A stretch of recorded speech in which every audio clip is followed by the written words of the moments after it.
আমন্ত্রণ গ্রহণের জন্য ধন্যবাদ। আমাদের সাক্ষাৎকারে স্বাগতম। আপনাকে পেয়ে আমরা খুব খুশি। আব্দুল আজিজকে সেটা দিয়েই শুরু করতে চাই। আপনার জীবন সম্পর্কে সংক্ষেপে কিছু বলবেন? আমি নিউ ইয়র্কের ব্রুকলিনে জন্মগ্রহণ করি। তারপর ১০ বছর বয়সে ব্রোঙ্কসে চলে যাই। সময়টা ছিল ৮০ দশকের শুরুর দিকে। আমি মূলত ব্ল্যাক ব্রাদারহুডের ল্যাটিনোতে বসবাস করতাম। সেটা ততটা খারাপ ছিল না, কিন্তু ওই এখানে গ্যাং এবং এরকম জিনিসও ছিল। বয়স বাড়ার সাথে সাথে আমার জীবনটা বেশ কঠিন ছিল। আমি একমাত্র সন্তান ছিলাম। আমার দাদি ও আমার ফুফু আমাকে বড় করেন। বাড়িতে আর কোনো শিশু ছিল না। আমি মাদকাসক্ত ছিলাম, আমি অ্যালকোহলে আসক্ত ছিলাম, আমি একটি সশস্ত্র অপরাধেও যুক্ত ছিলাম, অনেক সশস্ত্র ডাকাতি আর গ্যাং যুদ্ধের সাথেও। ৩ সপ্তাহ বয়সে আমি বাবাহারা হই। এরপর আমার মা আমাকে দাদির কাছে রেখে চলে যান। এমন করে বড় হওয়া একজন কিশোর হিসেবে আমার অনেক প্রশ্ন ছিল, কিন্তু উত্তর পাইনি। এই অবস্থায় আমি জানতাম না আমি কে। আমি জানতাম না যে আমার উদ্দেশ্য কি। এমনকি আমি বেঁচে থাকা বা মরে যাওয়াকে শৈশবে পরোয়া করতাম না। তো আমি রাস্তায় নেমে পড়ি। যেহেতু রাস্তা আমাকে গ্রহণ করে, আমি এইভাবেই চলতে থাকি। এভাবেই আমার গ্যাং জীবনের শুরু। কারণ বাসায় আপনার যথেষ্ট পরিমাণ ভালোবাসা এবং মনোযোগ না থাকলে আপনি গ্যাংয়ে জড়িয়ে পড়বেন। এটা অবশ্যই সঠিক ধরনের মনোযোগ নয় যা আপনি প্রত্যাশা করেন। তাই আমি ওই জীবনে অভ্যস্ত হয়ে গেলাম। সেই জীবন ব্যবস্থা আমাকে আমি যা হতে চাই তা হতে দিয়েছে। গ্যাং জীবন অনেক উপভোগ করতাম, আমি অনেকদিন ধরেই উপভোগ করেছি। আমাকে গুলি করা হয়, আমার উপর হামলা হয়েছে, একবার ছুরি দিয়ে আঘাত করা হয়, একবার ব্যাট দিয়ে পেটানো হয়, আমাকে অনেকবার হামলা করা হয়েছে, আমাকে বহুবার গুলি করা হয়েছে। আমি মানুষকে গুলি করেছি। আমি চাইতাম, আমি গ্যাং স্টাইলের জীবনযাপন করতে চাইতাম। আমি যেহেতু ছোট এবং অভিভাবকহীন ছিলাম, তাই এতে অভ্যস্ত হলাম। আপনি রাস্তাগুলো সম্পর্কে জানেন, তারা আপনাকে জীবন্ত গিলে খাবে। আমাদের কি ওইসব দিনে নিয়ে যাবেন? আপনি কেমন কাজে অভ্যস্ত ছিলেন? অন্য এক ব্যক্তির আমাকে ভয় পাওয়ার কারণ যাই হোক না কেন, যে কোনো স্থান থেকেই মাদক ব্যবসায়ীকে ডাকাতি করা থেকে গ্যাং সদস্যের গুলি করা পর্যন্ত, ঝগড়ায় জড়িয়ে পড়া, সবসময় ঝগড়া বাঁধানো, আর এর মাধ্যমে প্রমাণ করা যে আমি অন্যদের তুলনায় অধিক উন্মাদ ছিলাম। আমি আমার জীবনের অধিকাংশ সময় এটা প্রমাণে ব্যয় করেছি যে কেন আমার সাথে ঝগড়া করা উচিত নয়। তাই সশস্ত্র ডাকাতি থেকে শুরু করে ড্রাগস বা মাদক কারবারির ডেরায় হানা দেওয়া এবং তাদের ডাকাতি করা, তাদের গুলি করা, তাদেরকেও আপনার উপর গুলি করতে বাধ্য করা, পার্টিতে যাওয়া, বিবাদে জড়িয়ে পড়া, কারণ আপনি ওই গ্যাংকে অপছন্দ করেন, ওই গ্যাং আপনার গ্যাংকে পছন্দ করে না। আপনারা একে অন্যের দিকে দেখছেন, তারপর সেটা গিয়ে দাঁড়ালো গোলাগুলি শুরু করা যাক, অথবা চলো বাইরে চাই লড়তে। বুঝছেনই তো, আগের গ্যাং জীবনটা এমনই ছিল। এটা এখন অনেক আলাদা এবং আরো জঘন্য। আমাদের কাজের ধরনটা অতটা খারাপ ছিল না, বুঝলেন। আমাদের সময় এটা ছিল একটা উন্মাদনা মাত্র। অত বেশি পুলিশও ছিল না, তাই না? সুতরাং তেমন কিছু ঘটলে এই ধরনের ঘটনায় প্রতিক্রিয়া দেখানোর জন্য পুলিশের কমপক্ষে ১ থেকে ২ ঘন্টা সময় লেগে যেত, বিশেষত অস্ত্রের ব্যাপার থাকলে।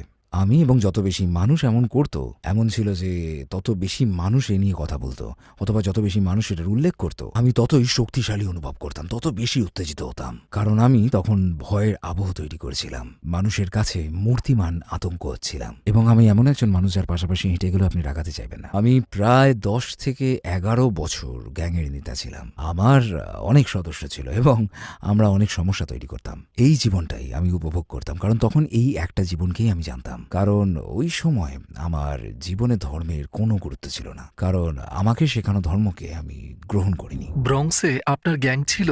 ব্রঙ্কসে আমার গ্যাং ছিল, কুইন্সে আমার গ্যাং ছিল, ব্রুকলিনেও আমার গ্যাং ছিল। বিভিন্ন জায়গায় আমার আলাদা আলাদা লোকজন ছিল। তাই আমার গ্যাং ছিল ব্রুকলিনে, কুইন্সে, ব্রঙ্কসে, ম্যানহাটনে, জার্সিতে, ফিলাডেলফিয়ায়, কানেকটিকাতে। এই সমস্ত জায়গায় আমার সদস্য ছিল যারা আমার ডাকে সাড়া দিত। তারা সকলেই মিটিংয়ে আসতো। আপনার করা কোন কাজটার জন্য আপনি সবচেয়ে বেশি অনুতপ্ত? আপনার করা কোন কাজটার জন্য আপনি সবচেয়ে বেশি অনুতপ্ত? বলতে গেলে এটা এমন একটা বিষয় যে আমি যদি ইসলাম গ্রহণ না করতাম তাহলে এটিই হতো আসল ঘটনা। জানেনই তো যে কোরআনে বলা হয়েছে যে একজন মানুষকে হত্যা করা যেন সমগ্র মানব জাতিকে হত্যার শামিল, আর কোনো মানুষকে বাঁচানো মানে সমগ্র মানব জাতিকে বাঁচানো। তাই মুসলিম হওয়ার আগে আমি মানব জাতিকে ধ্বংস করতে যাচ্ছিলাম।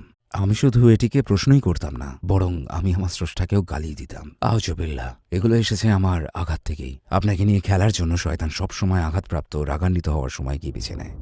বিশ্বাসের ভিত্তিতে আপনার জীবন কেমন ছিল? আপনি কিসে বিশ্বাস করতেন? আমি আসলে কোনো কিছুতে বিশ্বাস করতাম না। আমাকে খ্রিস্টবাদের দিকে ঠেলে দেওয়া হয়। আমি কখনোই খ্রিস্টবাদের সাথে মানিয়ে নিতে পারতাম না। এগুলো পুরোপুরি অর্থহীন ছিল আমার কাছে। ঘটনাটা ছিল যে আমার স্রষ্টার সাথে আমার পক্ষে কথা বলার জন্য আমার অন্য একজন মানুষের কাছে প্রার্থনা করতে হতো। তো আমাকে যিশুর কাছে কথা বলতে হবে যাতে স্রষ্টা আমার কথা শোনেন।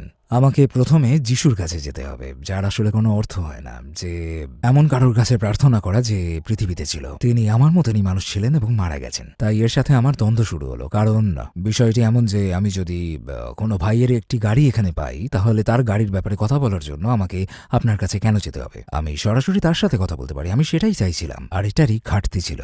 সুতরাং আমি বিশ্বাস করিনি। যেহেতু আমি এই শিক্ষায় বেড়ে উঠছিলাম এবং এখান থেকে দ্বন্দ্বের উৎপত্তি, যিশু কি স্রষ্টার সন্তান ছিলেন এবং তারপর যিশুই স্রষ্টা, আপনার মত স্থির করতে হবে। যিশু স্রষ্টা, যিশু স্রষ্টার সন্তান, এখানে একটা সমস্যা আছে এবং এগুলোর কোনো অর্থই হয় না।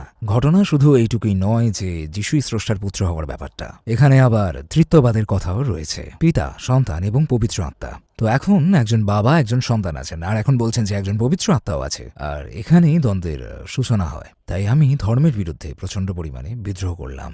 এভাবে এমন একটা অবস্থা দাঁড়ালো যে আমি আর স্রষ্টায় বিশ্বাস করতাম না। ভাবতে শুরু করলাম যে আমি স্রষ্টা, এবং বুঝছেনই তো আইজুবিল্লাহ, আমি এমনভাবেই চলছিলাম। অর্থাৎ কোনো স্রষ্টা নেই, আমার চেয়ে বেশি ক্ষমতার কারণ নেই। আর এখন আমি বিদ্রোহী, আমি তরুণ, আমি ক্ষুব্ধ।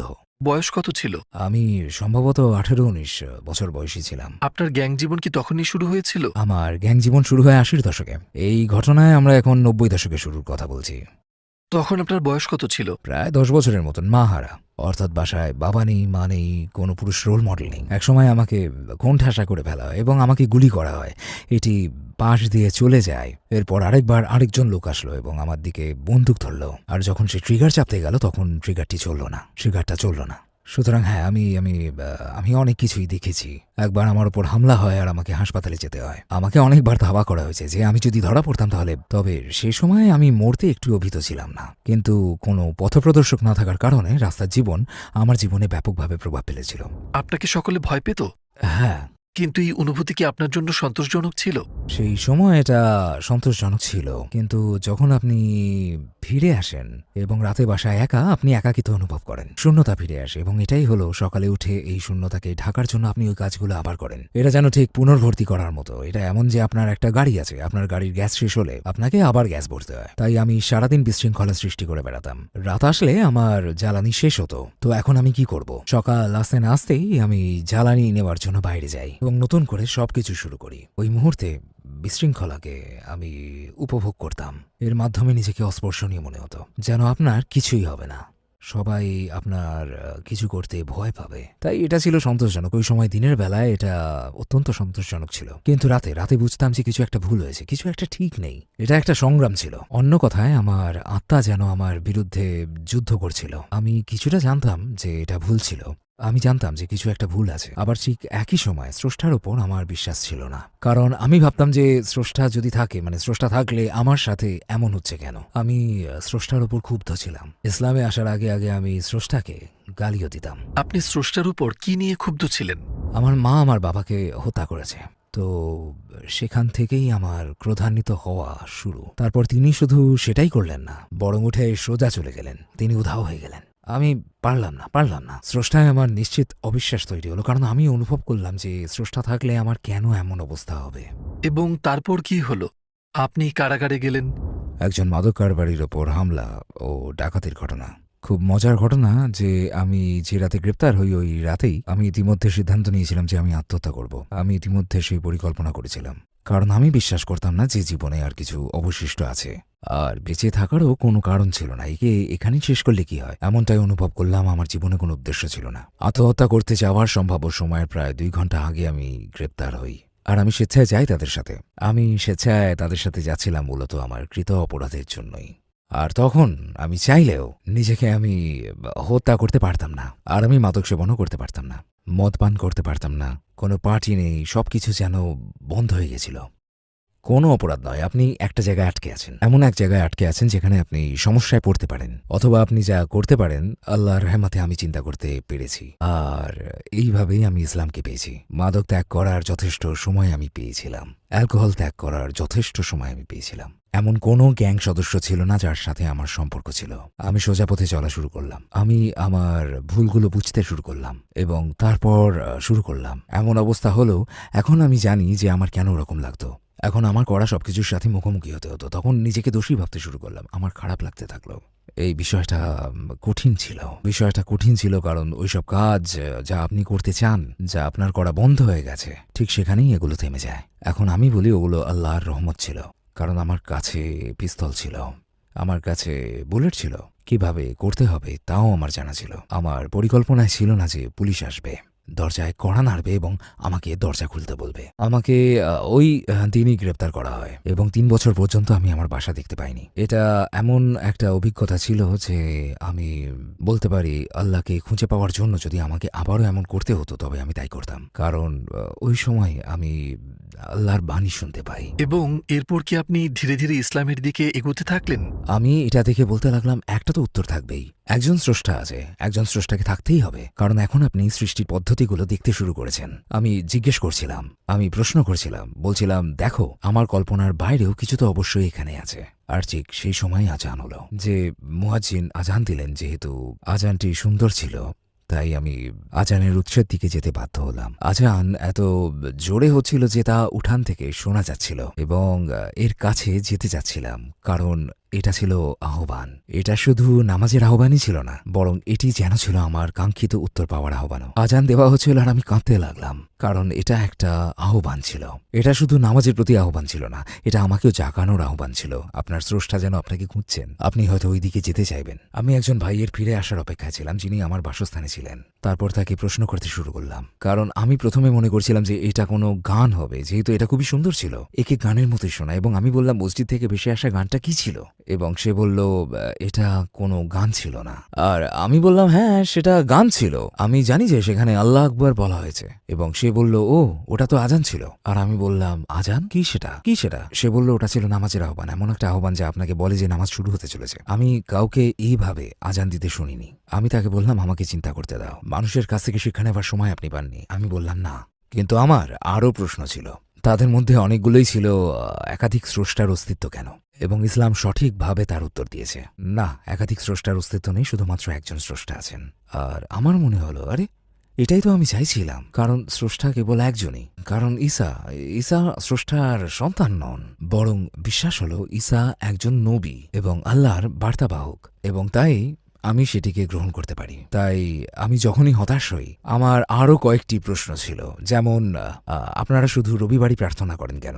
না, আমরা দৈনিক 5 বার প্রার্থনা করি। আচ্ছা, এটা অর্থবহ, দৈনন্দিন 5 বার প্রতিদিন। আচ্ছা, এটি বরং খ্রিস্টান এবং ক্যাথলিকদের মতো নয় যে আপনি সোমবার থেকে রবিবার পার্টি করতে পারবেন এবং রবিবারে গির্জায় গেলে ক্ষমা পেয়ে যাবেন। এই বিষয়টা নিয়েও আমাকে বেগ পেতে হয়েছে।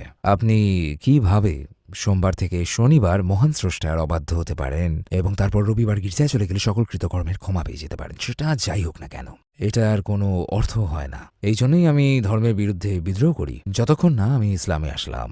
ইসলাম আমাকে শেখালো যে এখানে পার্থক্য রয়েছে, এবং যখন আমি দেখলাম যে এটিই ছিল সর্বশেষ প্রেরিত ধর্ম, সেটি এখানেই ছিল কিন্তু এই রূপে পাঠানো দরকার ছিল, তখনই মনে হয়েছিল আচ্ছা। এবং এক ভাই আমাকে যেভাবে বলেছিল যে মানুষ মাত্রেরই ভুল হয় এবং সকল নবীদের আসার উদ্দেশ্য ছিল সেটাই, এবং প্রেরিত নবীদের মধ্যে সর্বশেষ ছিলেন হযরত মুহাম্মদ সাল্লাল্লাহু আলাইহি ওয়াসাল্লাম। দিন ইসলামী ছিল আমার কাঙ্ক্ষিত প্রশ্নের উত্তর। এটি আমাকে কারাগারের বাইরে থাকতে সাহায্য করেছে। আমি আগে জীবনে কখনো পাইনি এমন সব ভালো সিদ্ধান্ত নিতে সাহায্য করেছে। আমি মদ্যপান বন্ধ করেছি, আমি আর কখনোই ওই ধরনের মাদক ব্যবহার করিনি। আপনার কেমন অনুভূতি হয়েছিল? এটা আমার অন্তরে প্রশান্তি এনে দেয়, কারণ এতে আমি আমার জীবনকে নতুন করে শুরু করতে পারি। আমাকে একটা কথা বলা হয়েছিল যেটি ছিল অন্যতম একটি সুন্দর জিনিস, যে পূর্বে ঘটে যাওয়া সকল কর্মকাণ্ড ইসলাম ক্ষমা করে দেয়। তাই এটি ছিল খুবই সুন্দর। এটা জানতে পারাটা সুন্দর ছিল যে ইসলাম পূর্বের সবকিছু মুছে দেয়, এমনকি এমন সব পাপ যা আমি ভেবেছিলাম ক্ষমার অযোগ্য।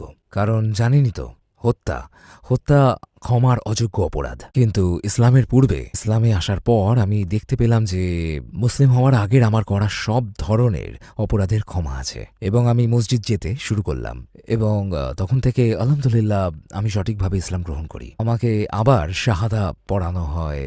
আমি আসলে প্রচণ্ড ভালো অনুভব করি, এতে আমার জীবনে প্রাণ এবং আত্মা ফিরে আসে। অন্য কথায় আমার আলো কমে এসেছিল, এটি আমাকে আলোর স্ফুলিঙ্গ তৈরি করলো, এটি আমাকে আরো উজ্জ্বল করলো। ইসলামে আগ্রহী হওয়ার প্রথম কারণ কোনটি ছিল? আপনি যখন প্রথমবারে শাহাদা নিয়েছিলেন রাইকার্স আইল্যান্ডে শাহাদা গ্রহণের পূর্বে? আসলে মাদক সেবন ত্যাগ করা এবং এটা বুঝতে পারা যে আমি স্রষ্টা নই, ব্যাস এতটুকু। যেভাবে একজন ভাই বললেন স্রষ্টা শুধুমাত্র একজনই, এটি আমাকে ইসলাম সম্পর্কে জানতে অনুপ্রাণিত করে। আল্লাহ আমাকে ক্ষমা করুন। যখন আমি নিজেকে স্রষ্টা বলে বেড়াতাম, আমি প্রথম যে কথাটি বলেছিলাম তাহলে আমি কখনোই মুসলিম হব না। এটি আমার মুখ থেকে এসেছে, আমি কখনোই মুসলিম হব না, আমি কখনোই আমার চেহারা মাটিতে লাগাবো না। আমি ঠিক এই কথাটাই বলেছিলাম। কারাগারে যাওয়ার আগে পর্যন্ত আমি ইসলামে আগ্রহী ছিলাম না। তারপর আপনি কারাগারের বাইরে গেলেন এবং আপনার শাস্তি ভোগ করা শেষ করলেন। যখন আমার শাস্তি শেষ হলো, আমি কারাগার ত্যাগ করলাম এবং আমি খুশি ছিলাম। এখন বার্তাটি পরিচিতদের কাছে পৌঁছানোর সময়।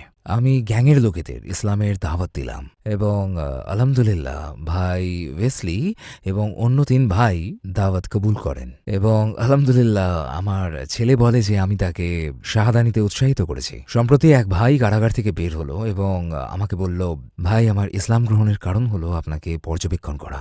সেই সময় আমি আপনার কথা শুনিনি, কারণ আমি মদ্যপান এবং মাদক সেবন করতাম। তিনি কারাগারে গিয়েছিলেন এবং সেখানে ইসলাম কবুল করেন। এখন আমি যখন ভাইদের দেখি, বিরাট পরিবর্তন দেখতে পাই। এসব মানুষকে আমি এভাবে দেখতে অভ্যস্ত না। আমি খুব খুশি যে কেউ অন্তত আমার কথা শুনেছে। আপনার জন্য সকল খারাপ অভ্যাস ত্যাগ করা এবং জীবন পরিবর্তন করা কঠিন ছিল?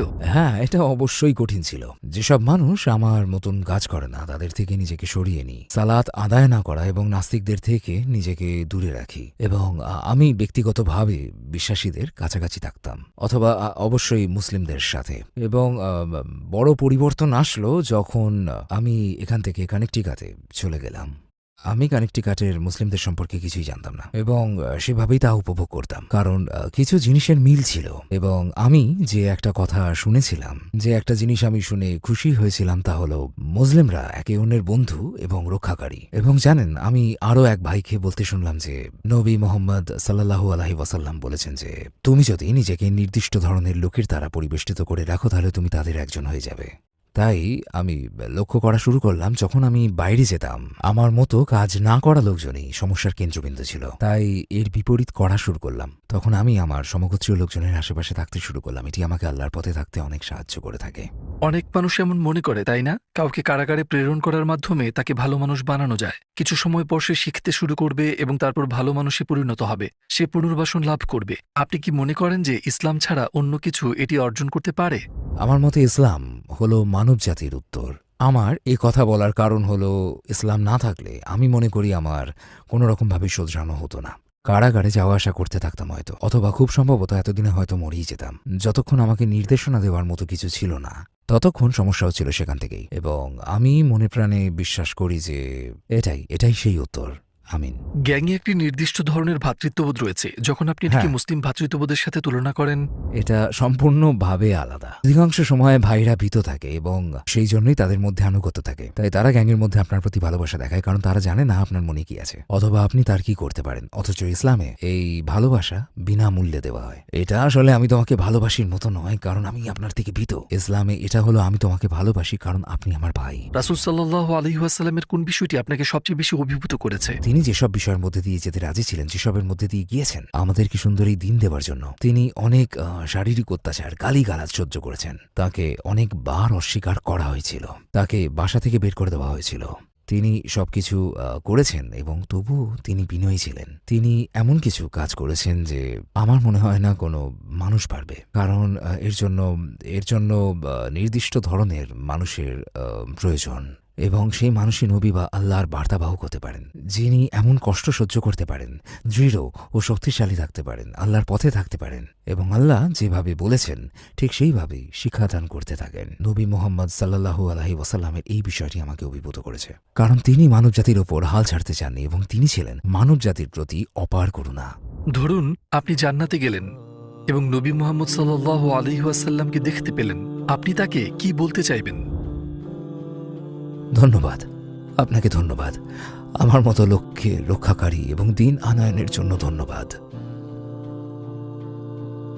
ধন্যবাদ এমন একজন ব্যক্তি হওয়ার জন্য ধন্যবাদ, যিনি বিচারের দিনে আমার জন্য দাঁড়াতে এবং কথা বলার ইচ্ছা রাখেন। ধন্যবাদ ইসলামকে নিয়ে অনুগত থাকার জন্য। এবং এটিকে শান্তির বার্তা হিসেবে প্রচার এবং কোনো রাগ ও ঘৃণার বার্তা প্রচার না করার জন্য। এবং সর্বশেষ, বিশ্বের সকল অমুসলিমদের সাথে কথা বলার সুযোগ পেলে আপনি তাদের কি বলতে চাইবেন? যদি অল্প সময় পান তাহলে? আমি বলতে চাইব, শুনুন, আপনার মনের চোখ খুলুন, আপনার কানকে উন্মুক্ত করুন, পক্ষপাত দুষ্ট হবেন না, অন্যের কৃতকর্মের প্রতি তাকাবেন না, ইসলামের দিকে তাকান এবং নিজের জন্য বার্তা গ্রহণ করুন। এটি একটি সুন্দর জীবন ব্যবস্থা এবং আপনি যেটা খুঁজছেন সেই উত্তর এখানে আছে এবং এটি আপনাকে শান্তি দেবে।